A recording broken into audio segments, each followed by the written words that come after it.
Alhamdulillahi Rabbil Alamin. Allahumma salli ala Sayyidina Muhammadin wa ala alihi wa sahbihi ajma'in. Rabbi shrah li sadri wa yassir li amri wa hlul 'uqdatam min lisani yafqahu qawli. Rabbana zidna ilma wa rizqna fahma bi rahmatika ya khairal alamin.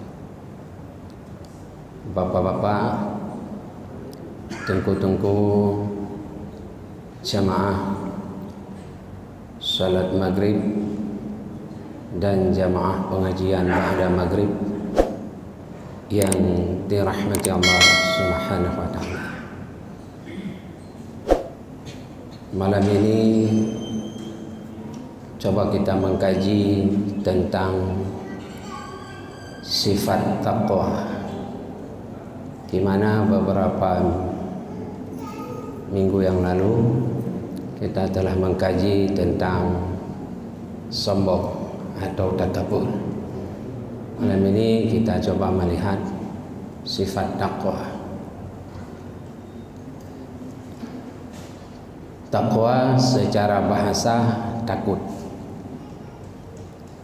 Apa saja yang kita takuti menurut istilah bahasa disebut dengan takut. Menurut syarak, hiya imtithalu awamirillah azza wa jalla wajtinabu nawahihi sirra wa alaniyah.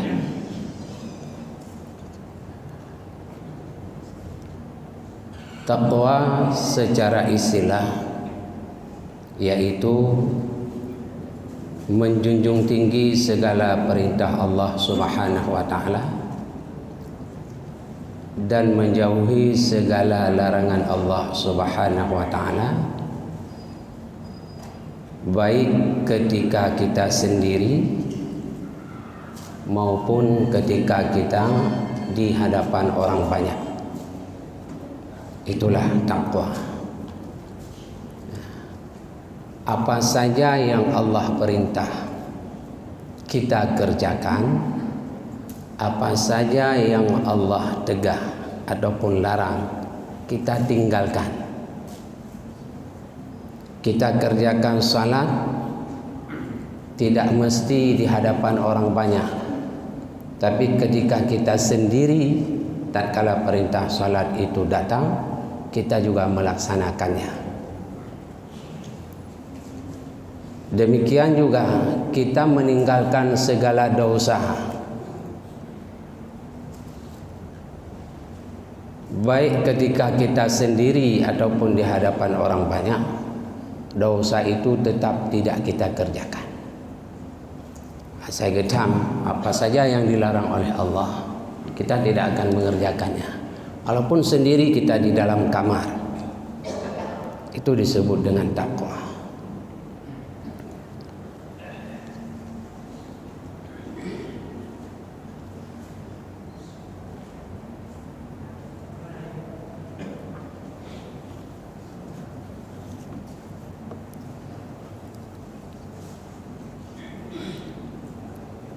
Fala tatimmu illa bitakhalli an kulli radhilatin wa tahalli bi kulli fadilatin fahiya at-tariqul ladzi man salakahu ihtida wal urwatul wuthqa man istamsaka biha najah.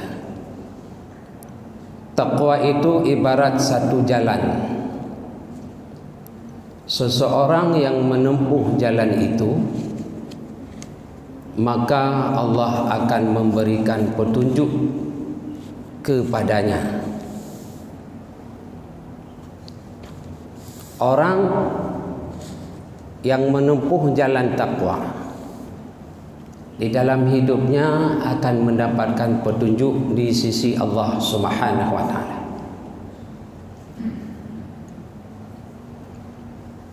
Petunjuk itu mahal. Kenapa kita katakan petunjuk itu mahal? Sedekat apapun seandainya Rasul hari ini hidup,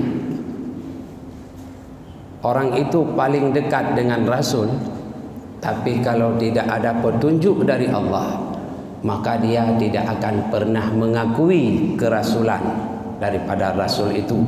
Dia pun tidak akan mau beriman. Maka petunjuk itu mahal. Buktinya Abu Talib, paman daripada Rasulullah sallallahu alaihi wasallam, orang yang paling cinta dan paling menyayangi Rasulullah Muhammad sallallahu alaihi wasallam.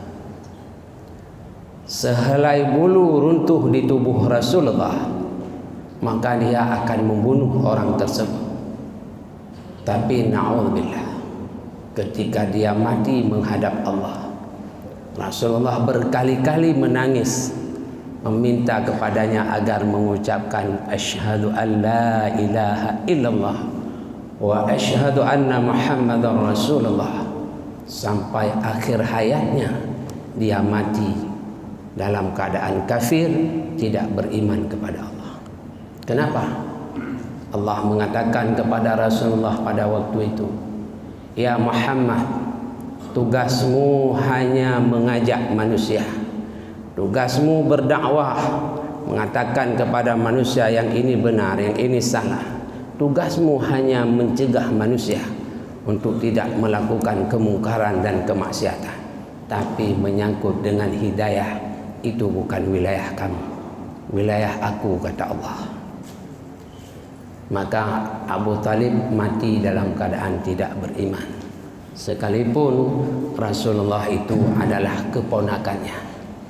Jadi hidayah itu milik Allah Subhanahu wa ta'ala. Hanya orang-orang tertentu saja, sama sekali orang yang bertakwa, yang akan mendapatkan hidayah dari Allah. Makanya ulama sufi, para wali-wali Allah itu, yang paling mereka takuti itu adalah ketika Allah mencabut hidayah pada diri mereka. Ini yang paling mereka takuti. Bukan kurang ibadah yang mereka takuti, bukan kurang puasa yang mereka takuti, bukan kurang ilmu yang mereka takuti. Tapi yang mereka takuti ketika Allah mencabut hidayah dari dirinya, maka dia akan mati dalam keadaan kafir. Na'udzubillah. Untuk apa kita beribadah? Banyak sekali, tapi ibadah kita itu tidak mampu mempertahankan hidayah yang telah Allah berikan kepada kita. Maka kuncinya adalah takut kepada Allah Subhanahu wa ta'ala. Takut kepada Allah. Hari ini berapa banyak orang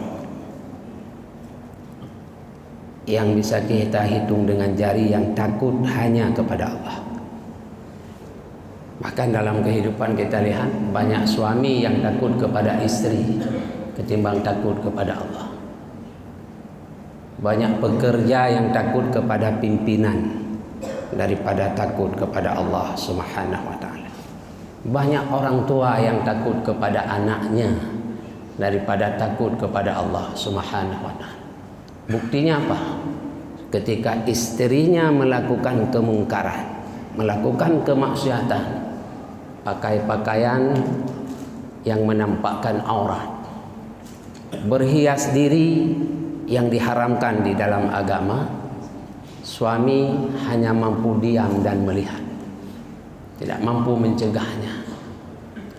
Anaknya duduk di belakang kereta laki-laki yang bukan mahramnya, di depan ayah dan ibunya.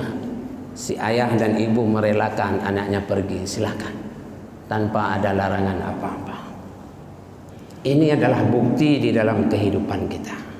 Kita lihat banyak sekali orang yang tidak takut kepada Allah, tapi takut kepada makhluk Allah Subhanahu wa ta'ala. Nah, ini sangat berbahaya.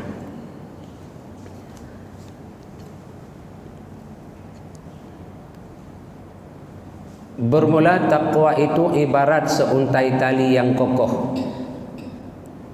Seseorang yang berpegang dengan tali tersebut, niscaya tiada akan terlepas dan dia tidak akan terjatuh. Takwa itu diibaratkan seuntai tali yang kuat dan kokoh. Siapa saja yang berpegang kepada tali itu, yang bergelantungan dirinya dengan memegang tali itu, maka dia tidak akan pernah jatuh. Dia akan selamat. Di dunia akan selamat, di akhirat dia akan selamat. Jika seandainya satu dusun berpegang kepada tali itu, maka dusun itu akan selamat daripada bala dan bencana Allah Subhanahu wa taala. Jika satu dusun itu berpegang kepada tali tersebut, yakni takwa, maka Allah akan mencurahkan berbagai macam keberkatan dari langit Allah kepada dusun tersebut, sehingga masyarakat yang hidup di dalam dusun itu akan hidup penuh dengan kedamaian, ketentraman, dan kebahagiaan yang Allah turunkan daripada langitnya. Sebagaimana Allah mengatakan di dalam Al-Quran surat Al-A'raf ayat 96, walau anna ahlal qura amanu wattaqaw la fatahna alaihim barakatim minas samai wal ardh.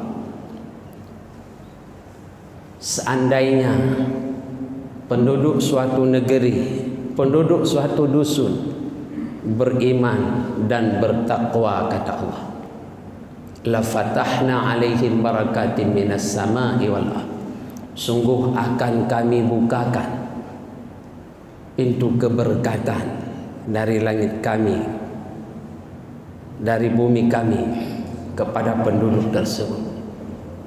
Maknanya Allah akan menurunkan hujan rahmatnya, dan dari bumi akan tumbuh berbagai macam tumbuhan yang subur, sehingga penduduk negeri itu akan makmur.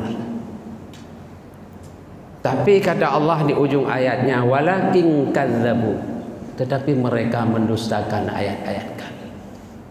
Fa akhadnahum bima kanu yaksibun, maka kami hukum mereka, kami balakan kepada mereka akibat daripada perbuatan mereka itu sendiri.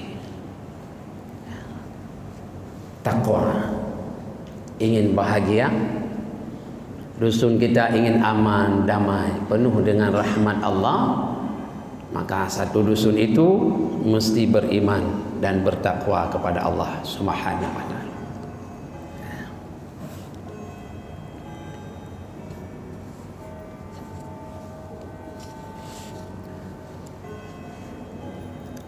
Wa asbabuha katsiratun minha ayyulahidhal insan annahu 'abdun dzalil wa anna rabbahu qawiyyun aziz wa la yanbaghi lidh-dhalil ay ya'siyal aziz li'anna nasiyatahu biyadihi. Dan sebab-sebab takwa itu banyak. Sebahagian daripadanya sebab bahwa menyadari oleh manusia akan bahwa sesungguhnya manusia itu hamba yang hina, dan akan bahwa sungguhnya Tuhannya yang kuat lagi, yang maha gagah, dan tidak sepatutnya bagi hamba yang hina oleh bahwa maksiat ia akan yang maha gagah, akan yang maha kuat, bahwa sesungguhnya kehidupannya itu di dalam kekuasaan Allah Subhanahu wa taala. Apa sebab manusia itu bisa bertakwa kepada Allah Subhanahu wa taala? Banyak sekali sebab yang membuat orang itu takwa, tapi di dalam kitab ini mungkin hanya disebutkan 1-2 saja. Yang pertama, manusia itu merasa dirinya itu adalah hamba yang hina, lemah.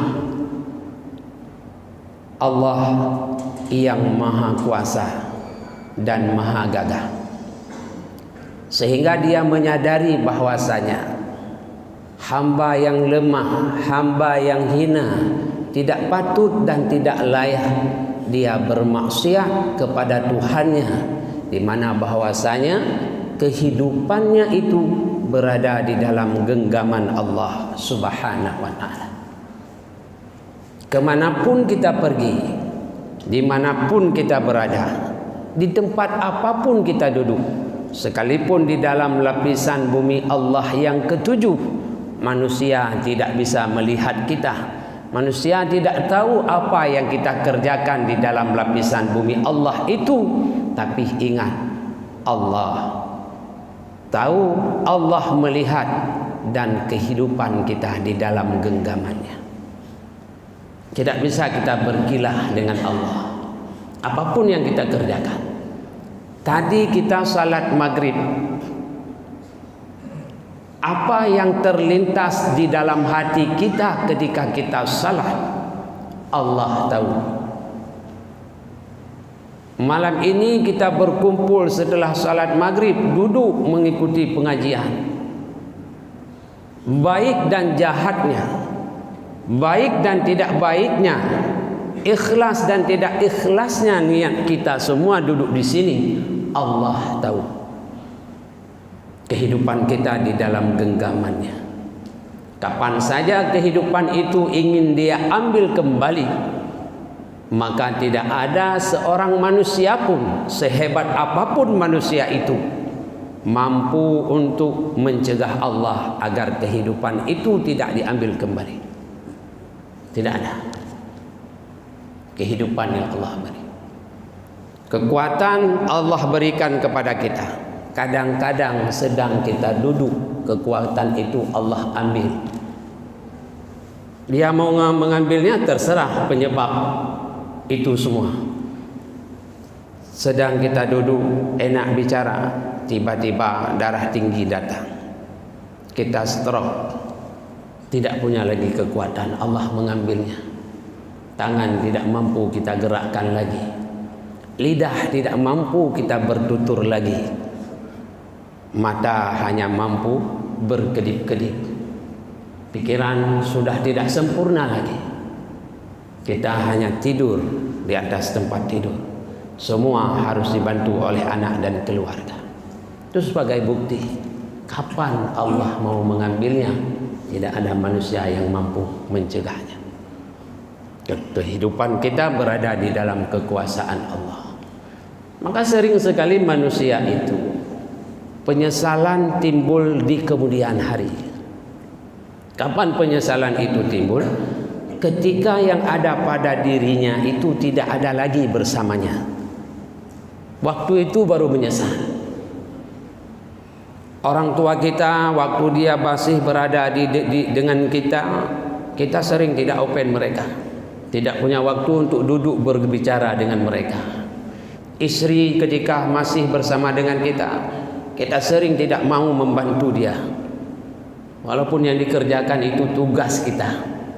Tapi ketika mereka tidak ada, baru terasa bagaimana perlunya mereka hadir di dalam kehidupan kita. Itu kehidupan. Maka sebelum semua itu terjadi, ingatlah kita hamba yang hina. Berarti lakukanlah apa saja yang baik menurut Allah Subhanahu wa ta'ala. Kerjakan apa perintahnya, jauhkan larangannya. Jika kita tahu kita adalah hamba yang hina, maka kita tidak akan pernah melakukan maksiat ataupun dosa kepada Allah Subhanahu wa ta'ala.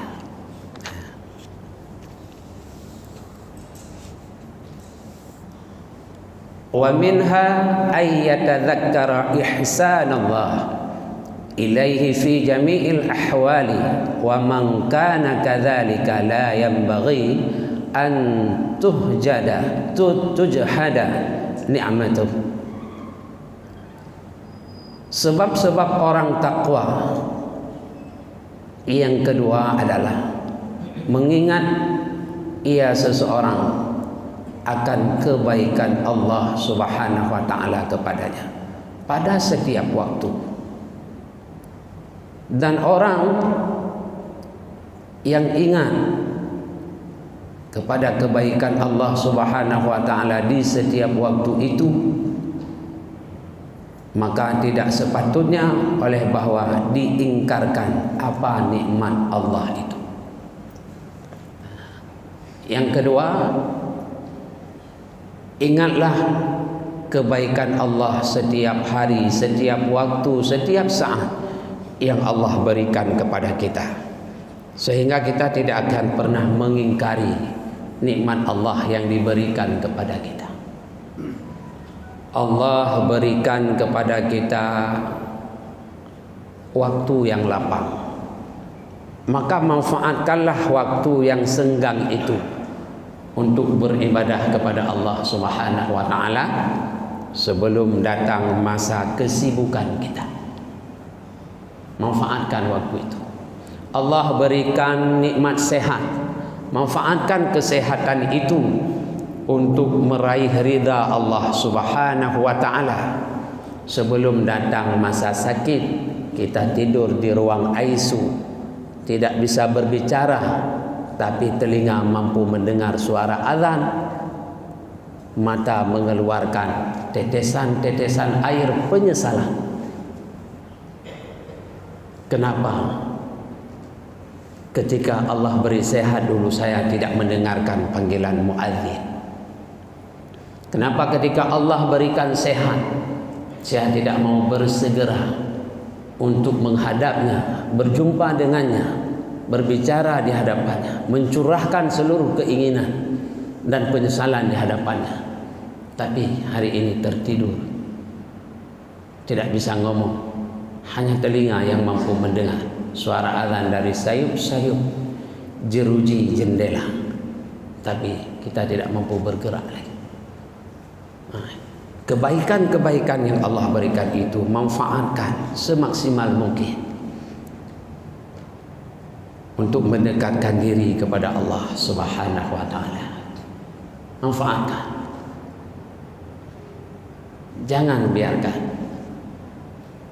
masa muda, jangan biarkan untuk berleha-leha.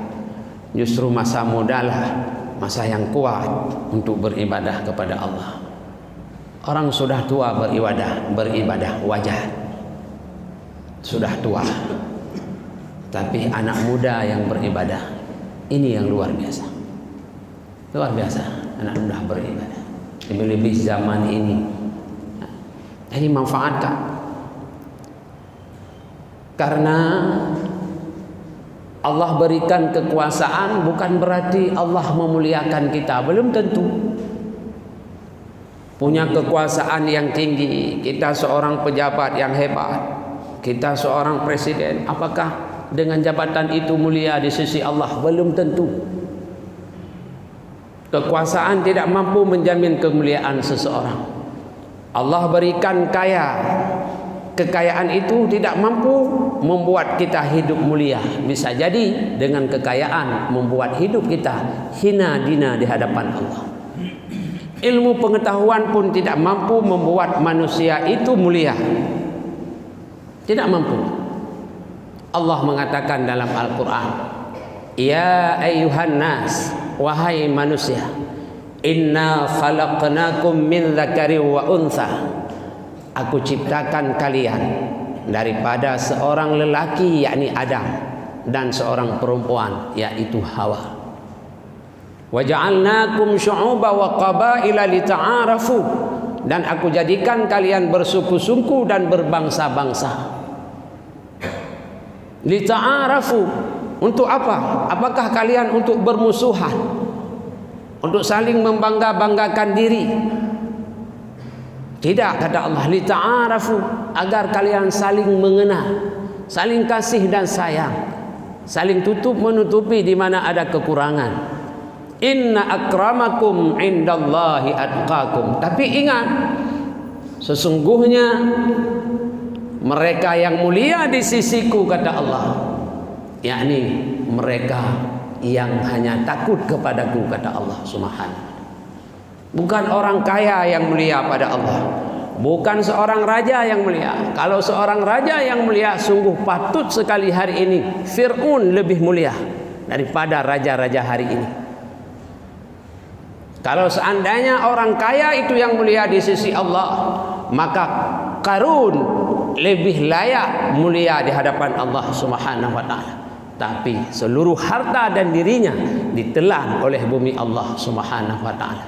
Akibat dia tidak mau mengakui bahwa kekayaannya itu adalah pemberian Allah Subhanahu wa taala. Nikmat Allah. Allah perintahkan kepada bumi, telan dia. Bumi menelannya. Dan hari ini saudara-saudara kita di Cianjur, walaupun disebut dengan longsor, tapi ketika kita lihat di berita, semua rumah, kafe-kafe itu ditelan oleh bumi Allah Subhanahu wa taala. Akibat mereka tidak mengakui nikmat Allah. Dia kufur, ingkar. Dia tidak teringat terhadap kebaikan-kebaikan Allah kepada mereka. Itu yang Allah berikan. Mungkin Fir'aun, Namrud jauh sekali, tapi ini yang masih segar di ingatan kita. Banjir yang terjadi di daerah kita, itu pun penyebab. Manusia tidak takut lagi kepada Allah Subhanahu wa taala. Ingatlah kepada kebaikan Allah selalu jika kita ingin dimuliakan dan dijauhkan oleh Allah Subhanahu wa taala daripada bala-balanya Allah. Wa minha ayyatadzakkara al-maut li'anna man 'alima annahu sayamutu wa annahu laisa amamahu illa al-jannah awin nar ba'athahu dzalik ila al-a'mali shalihati hasbal istita'ah. Sebahagian tanda, sebahagian sebab seseorang bertakwa kepada Allah itu ialah mengingat ianya seseorang akan mati. Kenapa? Karena bahwa sungguh seseorang itu meyakini bahwasanya semua yang bernyawa akan menghadapi kematian. Ingat akan mati. Sebab kita akan bertakwa.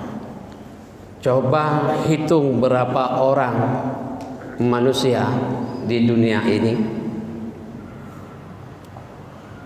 yang teringat kepada sebuah rumah yang harus dia pikirkan, sebuah rumah yang harus dia persiapkan dengan baik, yang namanya disebut dengan kubur. Berapa banyak manusia hari ini yang mencari duit, mencari harta kekayaan untuk mempersiapkan rumah yang di dalam rumah itu dia akan tidur dan duduk berpuluh-puluh tahun lamanya, lebih lama daripada dia tidur, duduk, bersenang-senang di rumah di dunia ini. Berapa banyak orang yang teringat? Banyak yang tidak teringat rumah masa depannya nanti.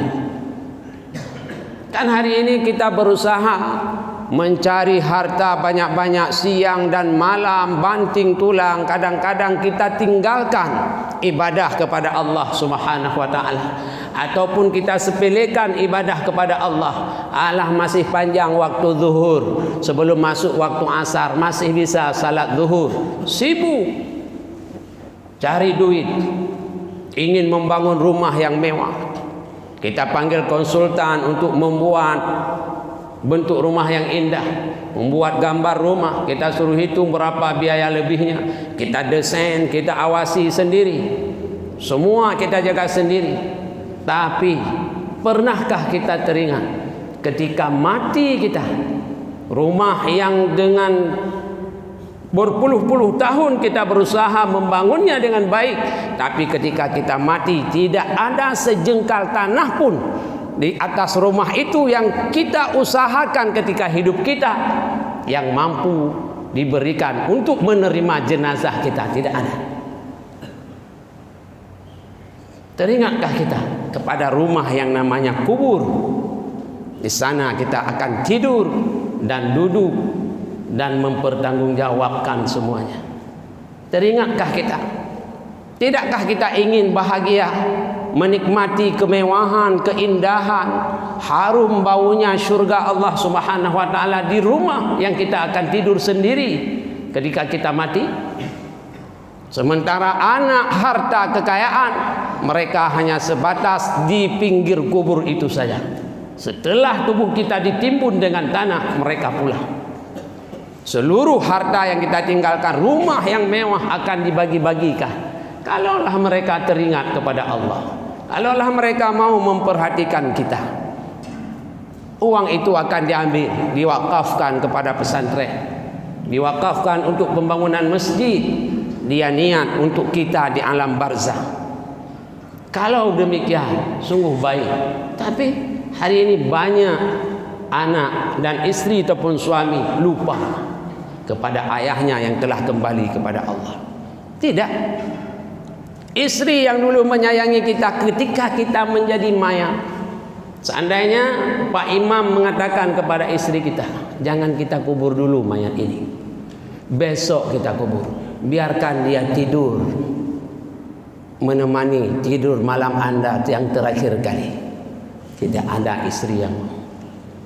Seandainya hadis yang ada di dalam ingatannya sudah hilang, waktu itu teringat kembali. Pak Imam, maaf, kata Nabi mayat itu kepingin tidur cepat-cepat di dalam kubur. Mayat itu diwajibkan ke bumi dengan cepat-cepat. Tidak mau diterima. Mobil yang mewah Fortune yang kita beli, ketika nyawa Allah ambil kita mati, apa kata anak kita? Mayat punya mobil sendiri. Padahal itu kita beli dengan cucur keringat kita dulu. Kita beli Fortune, kita beli Alphard, cucur keringat kita sendiri. Tapi ketika kita mati, apa kata anak kita? Mobil ini kalau dinaikkan jenazah membawa sial. Ada ambulan, itu khusus mobil mayat. Teringatkah kita kepada kematian? Ketika kita mengumpulkan itu semua, ada teringatkah kita terhadap rumah yang harus kita persiapkan? Di sana tidak ada teman, tidak ada yang akan membantu kecuali amanu wattaqaw. Amanu wal amalus salih, iman dan amal saleh. Di dalam sejarah ketika Siti Fatimah mati menghadap Allah Subhanahu wa taala, anak orang yang paling dicintai oleh Allah, Rasulullah Muhammad sallallahu alaihi wasallam, ketika jenazahnya sampai di kubur, diletakkan di pinggir kubur, Abi Dzar berdiri di hadapan kubur. Dengan lantang dia mengatakan, wahai kubur, apakah kamu kenal siapa yang aku bawa hari ini untuk kumasukkan ke dalam perutmu? Dia adalah anak daripada Rasulullah Muhammad sallallahu alaihi wasallam, keturunan orang yang mulia, keturunan orang bangsawan. Maka layanilah dia dengan baik sebagaimana engkau melayani orang tuanya Rasulullah Muhammad sallallahu alaihi wasallam. Dengan izin Allah, kubur waktu itu berbicara kepada Abi Dzar, Abi Dzar, dan Anda pengantar jenazah, saya ini bukan tempat berbangga-bangga keturunan. Saya ini bukan tempat berbangga-bangga anak orang yang mulia, anak orang yang dikasihi oleh Allah Subhanahu wa taala. Allah hanya memerintahkan kepadaku, siapa saja yang masuk ke dalam perutku, tanpa membawa iman dan amal saleh, maka tubuhnya akan kupirit, akan kusepit, sehingga tulang belulangnya itu hancur bagaikan tanah dan debu. Aku tidak akan kenal kalau masuk ke dalam perutku tidak membawa iman dan amal. Abizar ketika mendengar kubur berbicara demikian, tubuhnya gemetar, mengeluarkan keringat yang sangat ketakutan kepada Allah, hingga dia jatuh pingsan. Karena yang dia bayangkan, Fatimah itu anak Rasulullah. Seluruh bumi dan langit beserta isi keduanya Allah ciptakan daripada nur Muhammad. Seandainya tanpa Muhammad, sungguh Allah tidak menciptakan langit dan bumi. Demikian jawaban kubur. Apalagi kita. Sahabat jatuh tersungkur pingsan. Pernahkah kita bayangkan itu? Ingatlah kepada kematian. Kematian itu yang akan menghilangkan kelezatan, kemewahan, kesenangan di dunia. Akan dia renggut semua pada diri kita. Dan dia datang tidak pernah memberitahu. Seandainya di KTP ada tertulis habis tanggal lahir, di bawahnya tanggal mati, mudah. Kira-kira ini 20 tahun lagi mau mati. Nah, lahir tahun 80, ya kan? Meninggal tahun 100, 20 tahun lagi bisa taubat. Enggak ditulis tanggal mati di KTP, tanggal lahir saja ditulis. Ini kematian itu tidak ada pemberitahuan. Itu hanya Allah yang tahu. Rasul sendiri tidak tahu. Rasulullah, ini cerita ingat kepada mati. Rasulullah ketika Jibril datang menghadapnya, menanya kepada Jibril, bagaimana dengan nasib umatku ketika aku tidak ada dari Allah Subhanahu wa taala? Apa yang dia berikan kepada umatku? Jibril menjawab, Muhammad, kata Allah, sebesar apapun dosa yang dilakukan oleh umatmu, jika dia bertaubat kepada Allah selama nyawanya belum berada di kerongkongannya, maka dosanya akan diampuni oleh Allah Subhanahu wa taala. Demikian cintanya Rasul kepada kita. Tidak lama kemudian Israel datang atas perintah Allah. Dia memberi salam kepada Rasulullah, dan Rasulullah menanyakan, ada apa Israel? Ya Muhammad, Allah mengutus saya untuk menghadap kepadamu hari ini. Yang pertama, dia suruh menanyakan kepadamu, boleh tidak nyawamu saya ambil hari ini atau tidak? Menyuhajid Muhammad ya, oh nyujud ucap nyuruh baknayo kerja Israel lagi ya. Anak mati-mati itu pasti jawaban baik dicok ini. Tapi Rasulullah tidak demikian. Allah sudah tahu dia. Silahkan Israel. Ketika nyawa Rasulullah ditarik, padahal tidak ada manusia yang nyawanya ditarik paling lembut oleh Israel selain daripada Rasulullah. Tapi ketika Jibril melihat wajah Rasulullah tatkala nyawanya ditarik oleh Israel, dengan lemah lembut Jibril memalingkan mukanya karena dia tidak mampu menatapi wajah Rasulullah yang begitu pucat, mempertahankan rasa sakit yang sedang dialami ketika nyawanya ditarik oleh malaikat. Itu sehingga Rasulullah mengatakan, Israel, bagaimana nanti ketika kamu mengambil nyawa umatku Muhammad? Nyawa umatmu akan saya ambil lebih pedih, lebih perih, lebih sakit. Kalau demikian Israel, biarkan seluruh kesakitan umatku ketika nyawanya engkau ambil, biarkan aku yang merasakan hari ini. Jangan mereka rasakan. Demikian cintanya Rasul. Tapi Jibril harus berpalingkan wajahnya. Bak gepeteun rasa sakit pucat Rasulullah. Ingatlah kepada mati.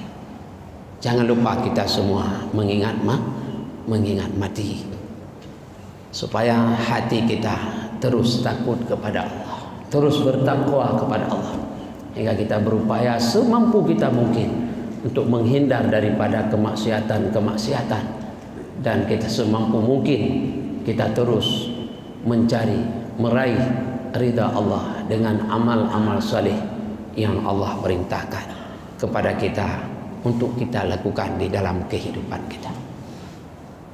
Itu takwa.